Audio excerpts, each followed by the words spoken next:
Thank you very much, Guillermo. Thank you also for having us. So my name is Andrew Plowright. I am Head of Research and Analysis at Fybr Solutions. So my work mainly consists of taking drone data and producing the kinds of forestry-specific analyses that you have seen in the presentations today, specifically the kinds that Udaya mentioned and that Tristan talked about as well. Although our organization does have people who actually go out into the field and acquire drone data, most of the data that we work with is actually acquired by our clients. So people who actually have drones, who know how to operate them, but don't necessarily have the capacity to analyze or process that data appropriately. And so this is kind of what I want to talk about today. So there's a lot of great applications for drones out there, but it may not be obvious to everyone how complicated some of them are. And so what I kind of want to do, was based on my experience to kind of rank some broadly defined drone applications in terms of complexity.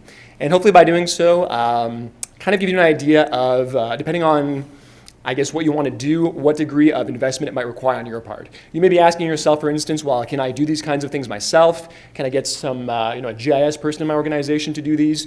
Should I be requesting some help from elsewhere? And that's basically what I kind of wanted to talk about. So on the beginning of this very scientific scale that I put together, we have just plain aerial photos. So if all you're really interested in is taking a drone, going out in the field, and taking some photos, some aerial photos, that's definitely something that you can do yourself. All you really need to know is how to operate a drone safely and also how to meet any regulatory compliance. And that's definitely within the reach of anyone who really has the will to do so. There are many organizations that are out there that can help you with training, can help you with compliance, and basically get you set up and on your way. If you want to, aerial photos are great, but if you want to produce something that I would call more like a data product, so something that is georeferenced, that can be used for mapping, that can be used to compare against other data sources, you would start with an orthographic photo, or also known as an orthomosaic. We've had a few people talk about these earlier. These are not particularly complicated to do. You would, however, need to know how to use flight planning software. You need to have an automated flight that would produce consistently overlapping photos. And you would also need to have some specialized software to actually produce those orthophotos. So those would require a bit more of an investment. Now, if you were to buy a simple off-the-shelf Phantom 4 drone and go off into the woods and use it for this purpose, the photos taken by that drone would be georeferenced to the drone's onboard GPS system. The thing is, these coordinates would not be positionally very accurate. The final product, so your final orthomosaic at the end, would maybe be off by more than a meter horizontally. This may not actually be a big deal. It depends on what you want to do. I would say for a lot of the applications that our clients use these for, this is actually within the realm of acceptable accuracy. But if you're looking for a very high positional accuracy, then you would need to include things like ground control points or an RTK system, either of which would add some complexity and some cost to the operation. Now, beyond just photos, Tristan talked a bit about point clouds. These are a very well-known product from photogrammetric drone surveys. And these also, on top of looking very nice, also serve as the basis for producing the very useful ground and terrain models. Ground, terrain, and canopy models. To produce these, however, you do need someone who's able to manipulate a point cloud. However, if you have someone in your organization who has some experience working with LiDAR data, they may actually be able to do this.